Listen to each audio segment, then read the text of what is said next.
What's up guys, and welcome to the Daily News Hour. You're looking at the live hands-on look of the Samsung Galaxy Z Fold 2 5G EA Sports. It's in the game. What a weird long name. I mean, why can't it just be Galaxy Fold 2? You know, it's small and it sounds cool. But despite the weird long mouthwash name, this looks so damn good. So first up, you can see the name is confirmed, and gone is that big notch from last year's foldable phone. So now we have a punch hole system. This is the first foldable phone to get a punch hole design with slimmer bezels than the iPhone 11 Pro Max. Yes, as per latest information from Ice Universe a couple of months ago, the bezels of this Galaxy Z Fold 2 may actually be slimmer than the iPhone 11 Pro Max. And best of all, this is going to be the first foldable phone in the world to have a 120Hz refresh rate. That's an absolute major flex on other companies that are still sticking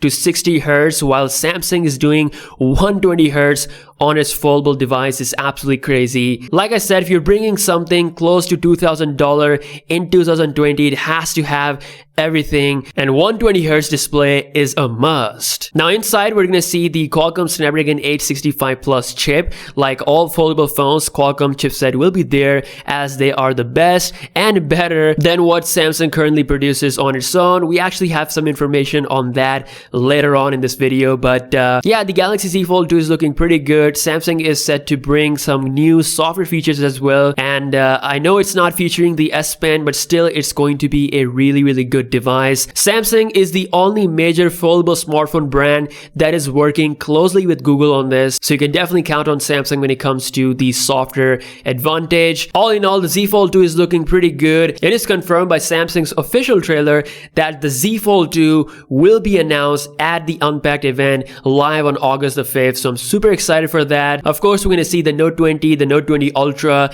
the Galaxy Watch 3, and the Galaxy Buds Live, aka the Galaxy Bean. Now, as we know, the Exynos 990 processor is happening. There's been a lot of online polls going on, and most of the people out there, they want the Qualcomm version, and there's very little love for the Exynos 990, but I have a good news for you guys, because Exynos 990 might have some hidden optimization. Now, this news is coming from a Twitter leakster. He says that Samsung has done some optimization with the Exynos 990 processor so that it can match the performance of the Snapdragon 865 Plus chip. Now, as per latest testing by Anand Tech website, which is one of the most, I would say, trusted website when it comes to these kind of things, as per their numbers, the Exynos 990 actually matches the performance of the 865. It's only when you play games or do something for a longer period of time, then the throttling kicks in and the performance goes down compared to the Snapdragon 865, which keeps its number to the same level the way it starts with. So basically what Samsung has probably done is to fix the thermal issues, maybe a better cooling system in place that ensures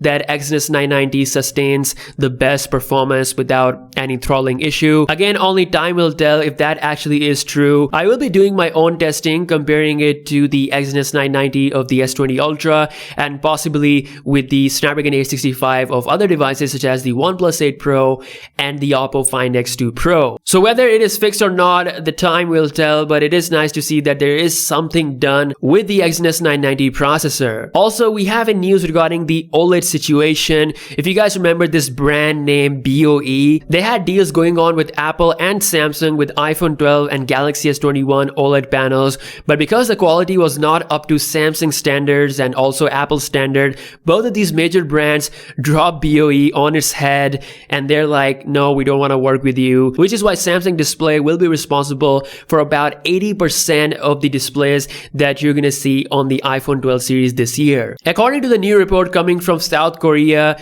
BOE is improving their own standards. They are right now the world's biggest LCD panel maker, and they're making a huge growth when it comes to the OLED displays. Although they are currently eliminated from the Project U, which is for the Galaxy S21 series, they're still trying their best to reach out to Samsung and basically trying to crack the deal. If they actually improve their quality, who knows, they might even get that deal once again. But that is in the future. Right now, the Z Fold 2 is looking pretty good. The Note 20 and Note 20 Ultra, along with the Galaxy Watch 3 and the Buds Live, all will be announced officially on August the 5th. Let me know in the comment section below what you think about the new design of the Z Fold 2, and I'll catch you guys in the next one. Peace out.